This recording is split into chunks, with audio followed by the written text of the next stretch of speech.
43년 만에 처음 병원에 입원했습니다. 물론 병원을 다녔지만은 입원은 43년 만에 처음 하게 됐습니다. 오늘 말씀을 인해서 잠깐 기도하시겠습니다. 자비하신 아버지 감사합니다. 귀하고 복된 시간을 주신 하나님 감사합니다. 종이 말씀을 들었습니다. 종을 십자가 뒤에 감춰주시고 주님만 영광을 받으시옵소서. 예수님의 이름으로 기도했습니다. 아멘. 제가 지난번 친교회 때는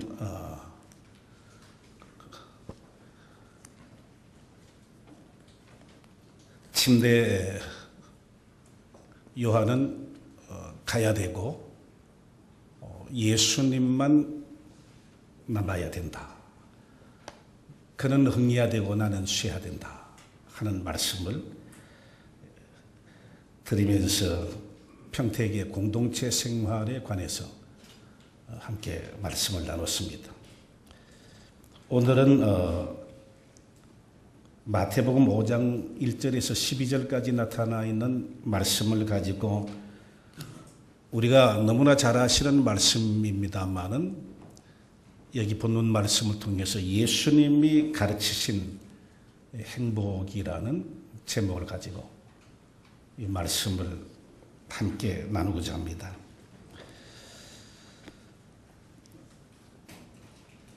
우리 주님 예수께서는 제자들과 함께 산에 오르셔서 오늘 본문에서 말씀하신 8가지 복을 가르쳐 주셨습니다. 그래서 본문 말씀을 우리 모두는 팔복 또는 산상수훈의 말씀이라고 너무나 잘 알고 있습니다. 사복음서를 보게 되면은 우리 주님께서 많은 가르치심을 주셨는데 핵심되는 말씀이 팔복 즉 산상수훈의 교훈의 말씀입니다. 그래서 이 말씀을 보석으로 말하면 다이아몬드와 같다고 말씀을 드릴 수 있겠습니다. 러시아가 낳은 문호 톨스토이는 이 말씀을 너무너무 좋아했다는 것을 우리 모두가 잘 알고 있죠. 그래서 이 말씀을 자주 탐독하고 묵상했다고 합니다. 그만큼 읽을수록 깊이를 더하는 말씀입니다.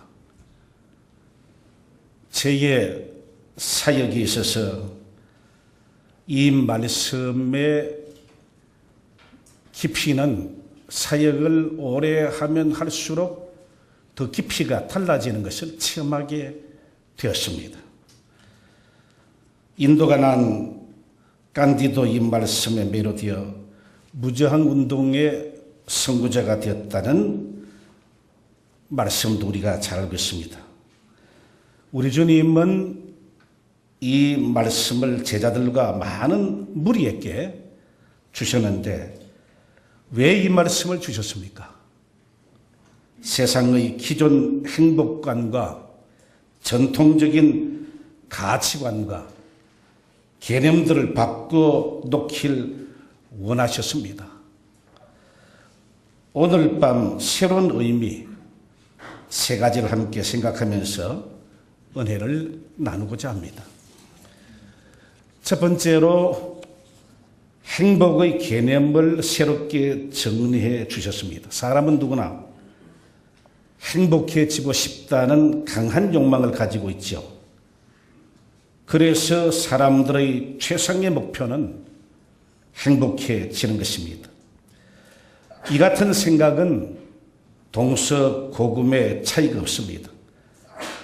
그런데 행복이란 묘한 것이고 그 기준이 시대에 따라 달라질 수도 있습니다.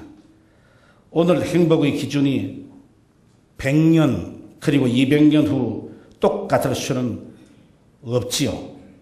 또한 사람마다 행복의 기준이 다를 수가 있습니다. 세상 사람이 말하는 행복이 다르고 구원받은 그리스도인이 말하는 행복의 기준이 다릅니다.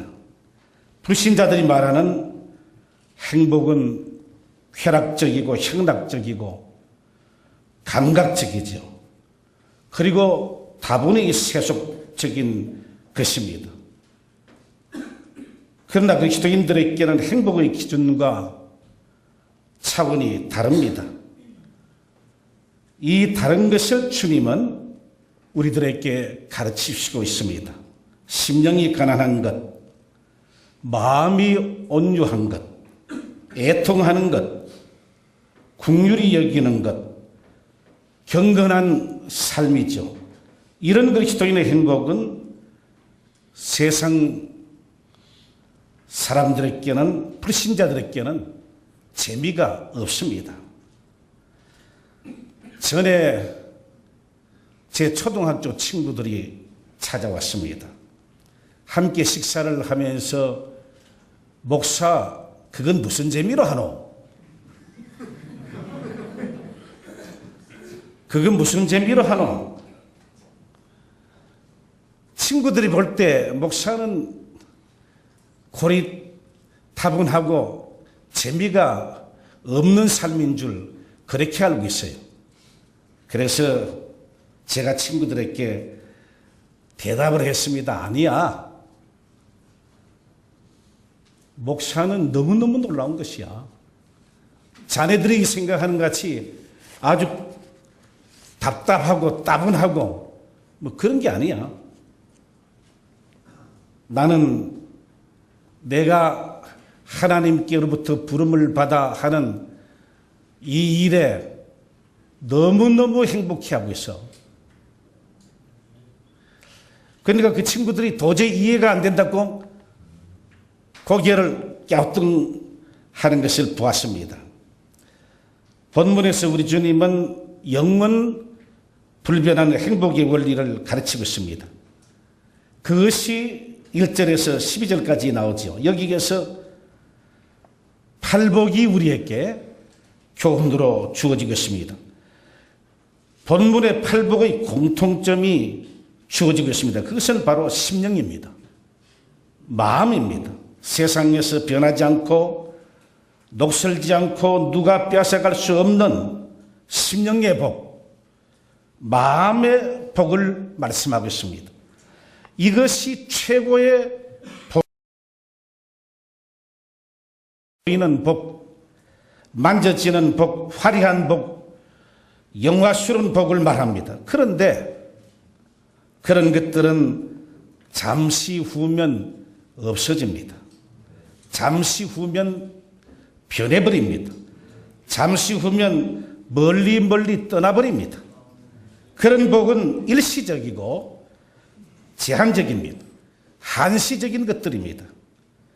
많은 사람들이 그것을 쫓다가 실망하고 실패하고 타락해 버립니다.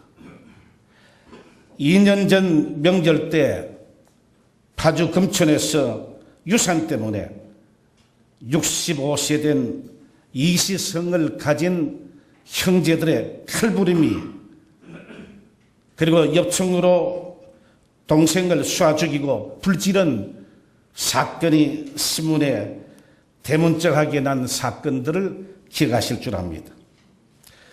반면에 우리가 잘 아는 학조 종이 땡땡땡 어서 모여라 하는 이 곡을 작사하고 작곡한 김메리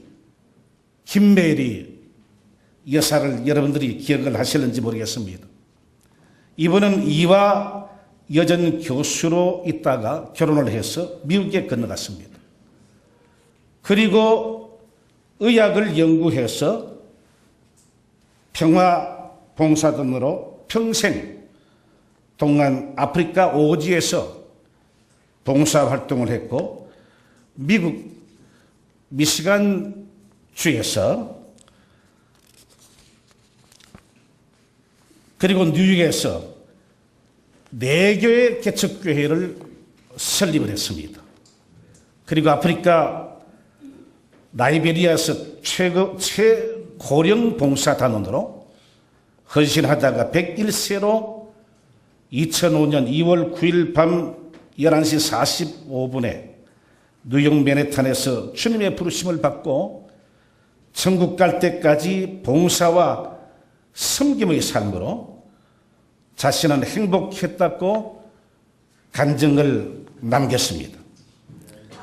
이분은 외정 때 외무 대신의 딸이었습니다. 이화여전에서 주님을 만나 변하는 놀라운 체험을 했습니다. 심령이 가난한 자는 복이 있나니 천국이 저희 것이라. 여기에서 가난은 영적인 가난을 말씀하고 있습니다. 영적 가난은 늘 마음으로 하나님의 은혜를 사모하고 갈구하며 저 높은 곳을 향하여 날마다 나가는 삶의 태도를 말씀하고 있습니다.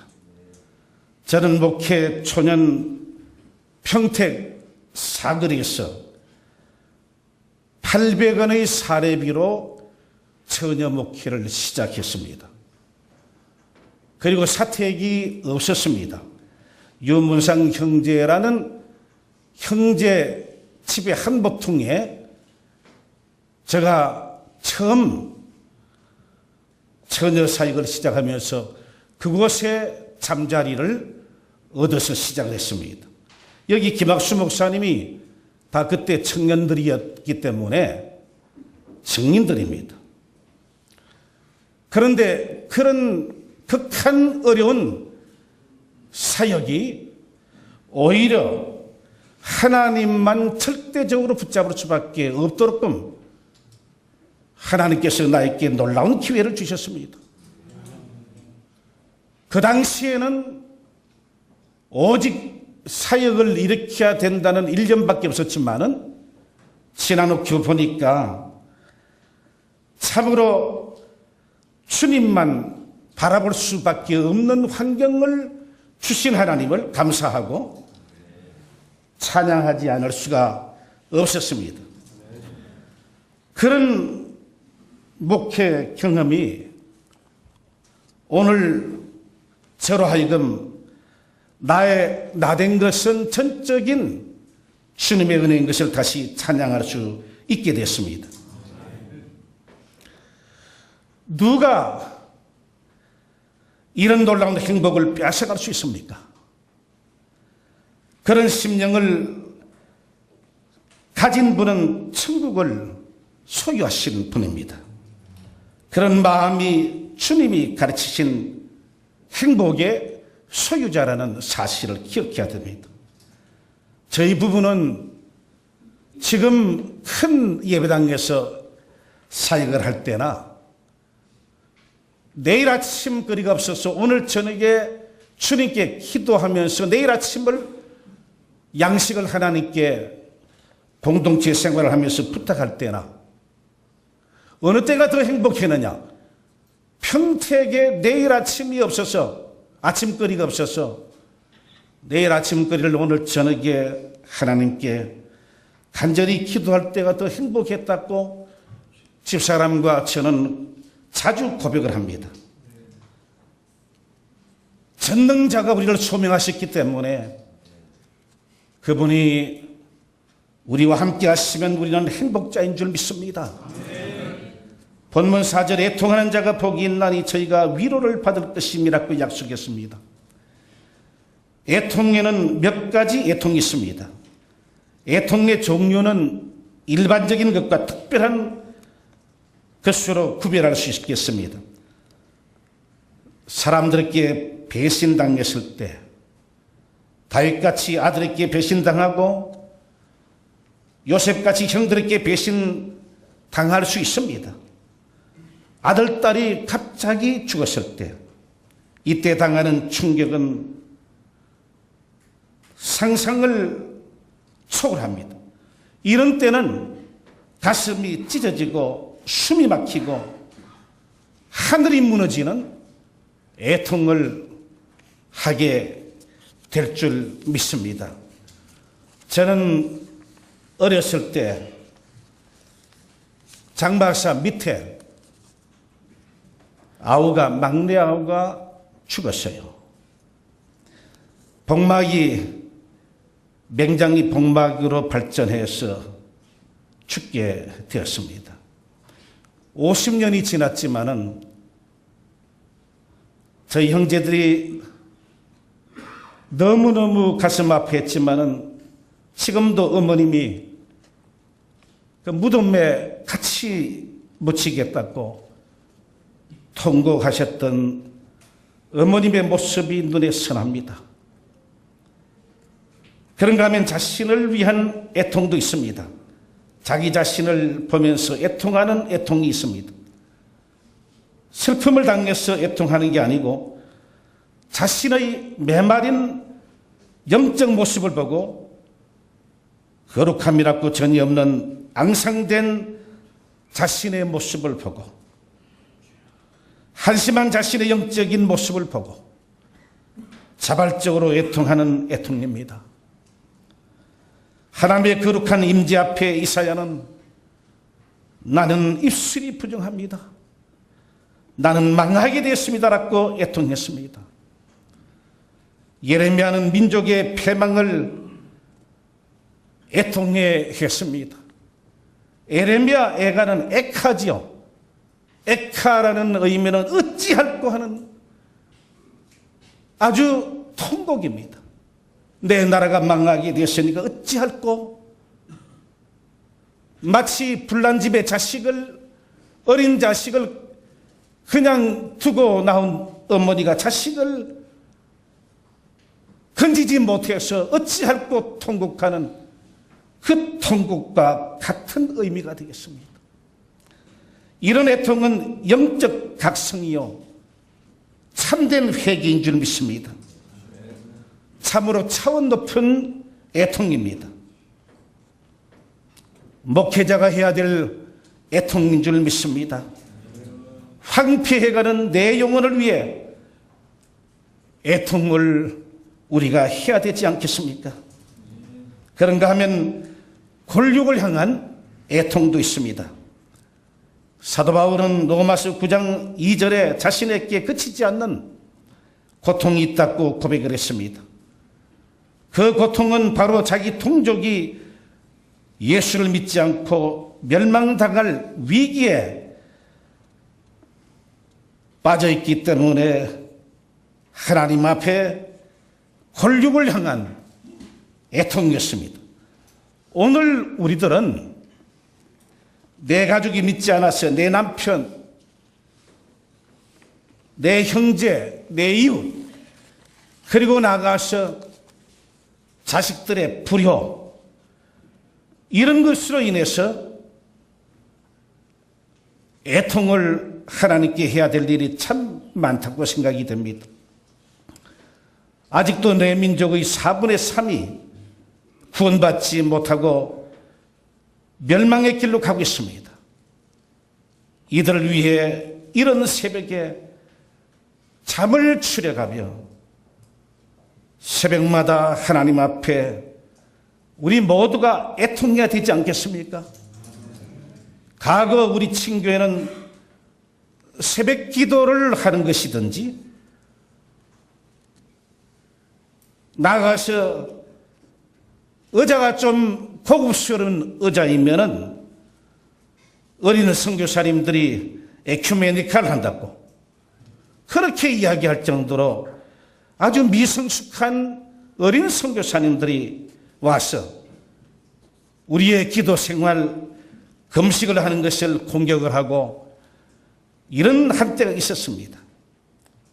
그러나 우리는 오랜 사역의 현장을 통해서 주님이 금식하신 것을 보셨습니다. 망해져가는 예루살렘을 향해서 우리 주님이 피땀 흘려 기도하신 것을 우리는 다들 말씀을 통해서 알고 있습니다.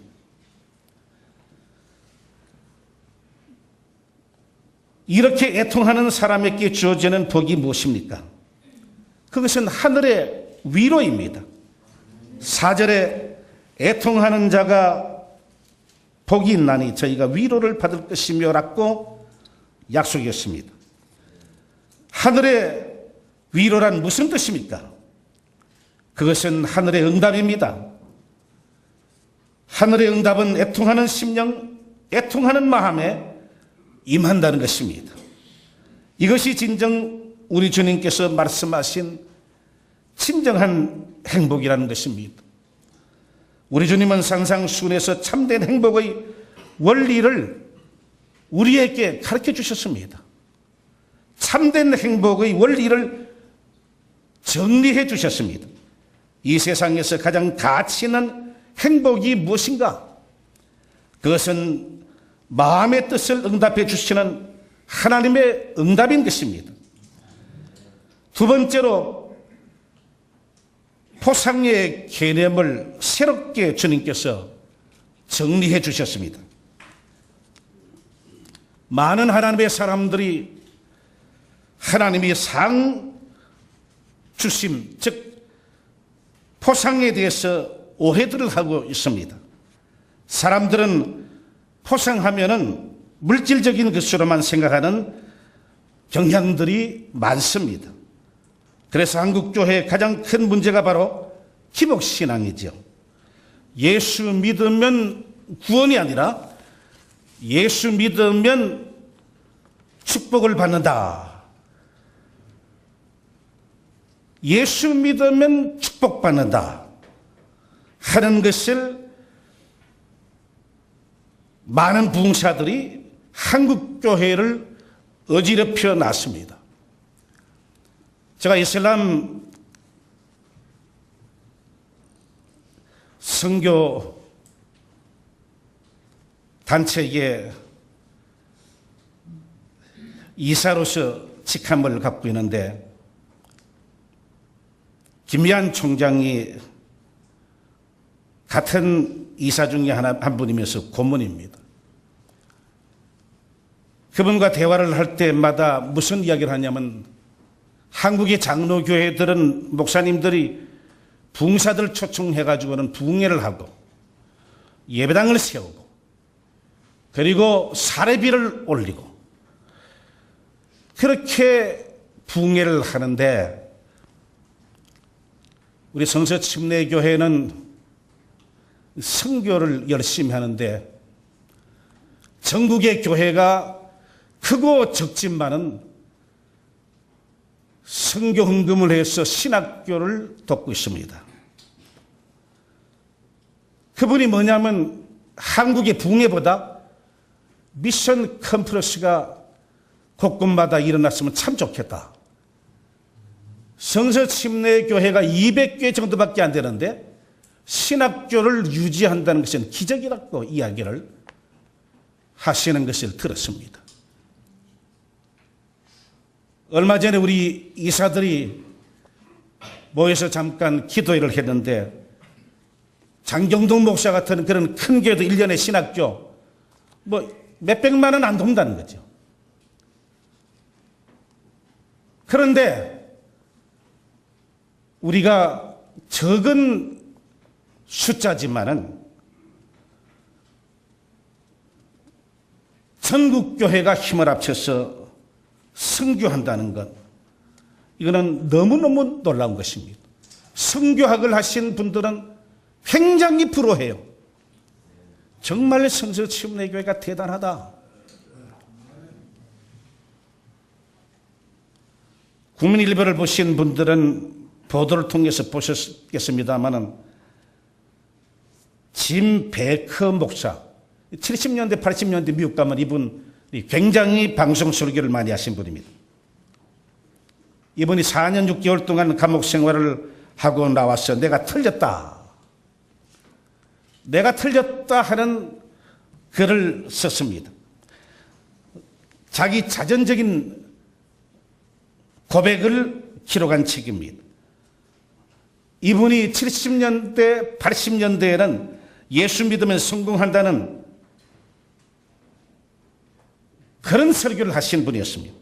감옥 갔다가 나오고는 자기가 감옥 안에서 4년 6개월 동안 말씀을 집중적으로 읽으니까 예수님은 돈 문제에 대해서는 대단히 초연하신 분이셨는 것을 깨닫게 되었다고, 자기가 잘못되었다고, 내가 틀렸습니다 하는 책을 썼습니다. 사람들이 복을 받을 만한 생활을 하지 않으면서 복을 받으려고 별짓을 다 합니다. 그런 신앙을 가르쳐 기복신앙이라고 하지요. 물질적인 복은 성실하게 일하며 주일 성수하고 11조 생활하면 자연적으로 얻어지게 될 줄 믿습니다. 본문 3절에서 심령이 가난한 자가 받는 포상이 무엇입니까? 천국입니다. 세상의 온갖 유혹과 쾌락을 물리치고 경건하게 살았습니다. 그랬더니 그에게 보상이 주어졌습니다. 어떤 상이 주어졌죠? 천국이 상급으로 주어졌습니다. 8절 말씀에 마음이 청결한 자는 어떤 복이 주어졌습니까? 하나님을 만나는 복을 주셨습니다. 9절 말씀에 화평케 하는 자는 복을 받는데 하나님의 아들이라 칭함을 받는 복을 주신다고 약속해 주셨습니다. 주님이 가르치신 축복은 세속적인 것이 아닙니다. 영적이고 내면적인 것인 것을 믿습니다. 마지막으로 우리 주님은 미래의 복 개념을 새롭게 정리해 주셨습니다. 사람에게 있어서 가장 중요한 것은 미래입니다. 미래는 사람에게 주어진 가장 고상한 자본이죠. 사람은 미래가 불투명하면 살아갈 힘을 잃게 됩니다. 사람은 누구나 미래적 존재입니다.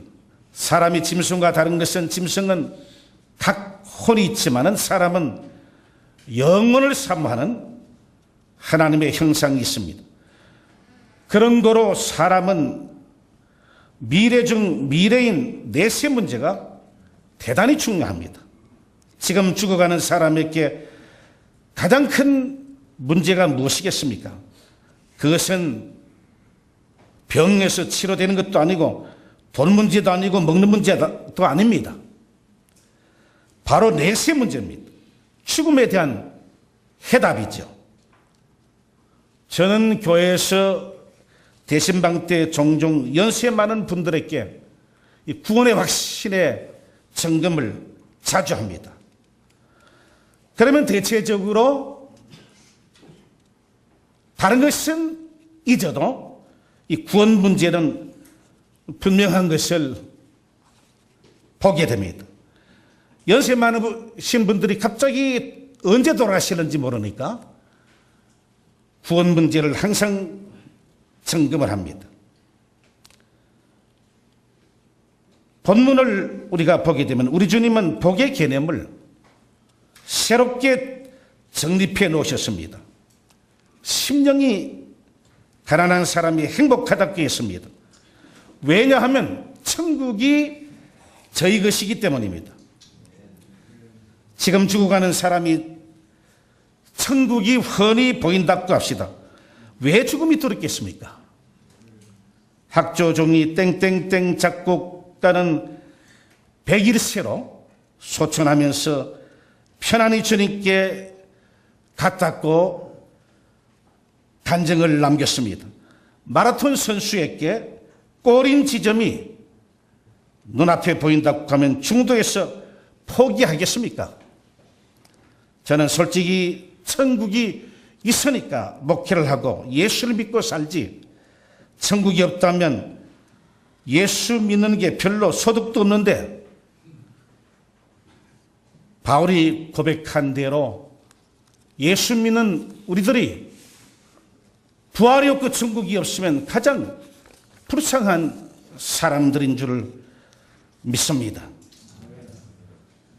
천국 없는 기독교가 무슨 힘이 있겠습니까? 천국 없는 종교가 무슨 의미가 있겠습니까?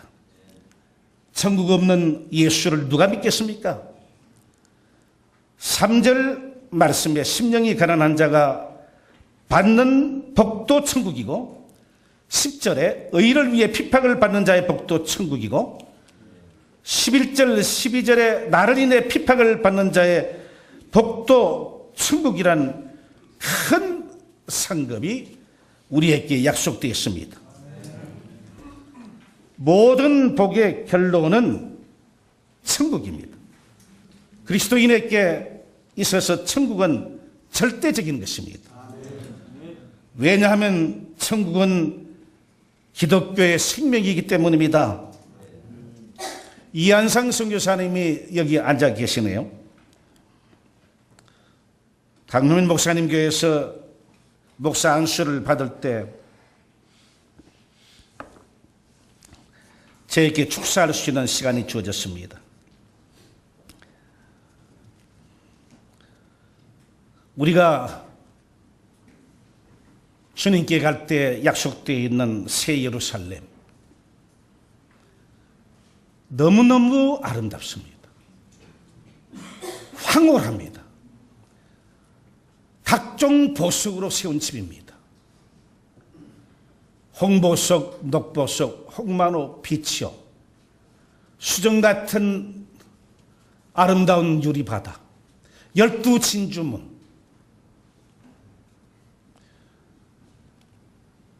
너무너무 황홀한 그 하나님의 집이 우리를 위해서 기다리고 있습니다. 이한상 선교사님에게 제가 그렇게 축하를 하면서 이 선교사님의 재산이 모르겠습니다. 한 5천억에서 1조는 안 되겠느냐. 그 땅이 굉장히 비싼 땅이에요.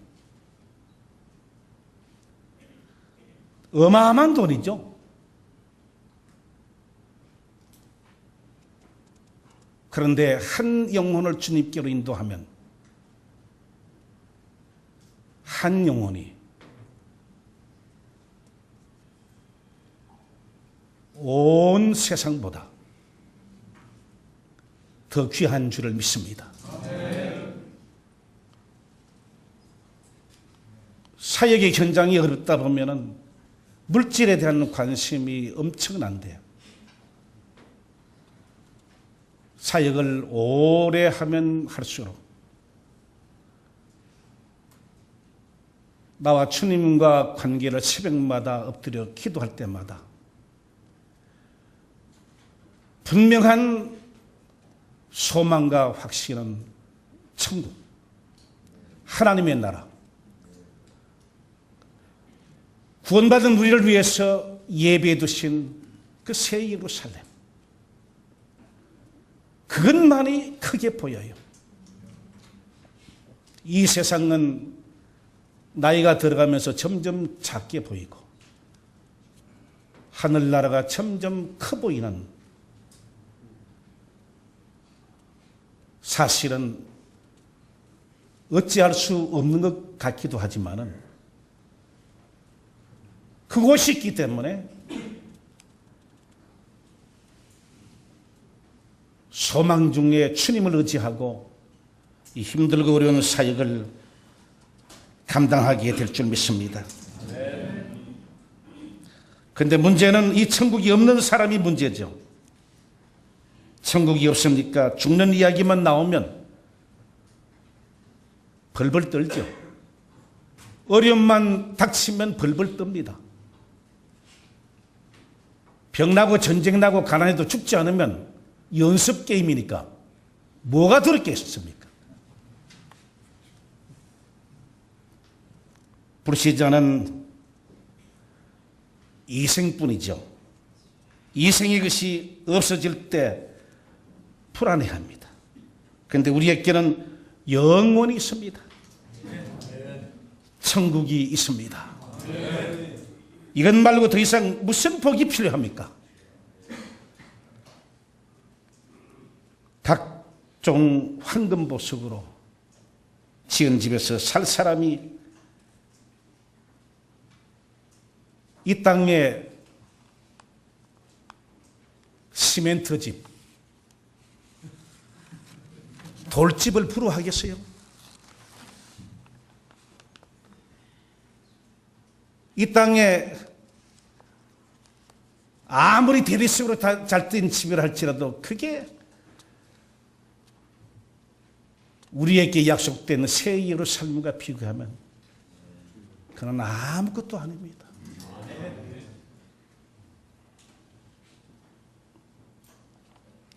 이 진정한 행복의 집인 새 예루살렘이 사랑하는 여러분들과 저에게 주어졌습니다.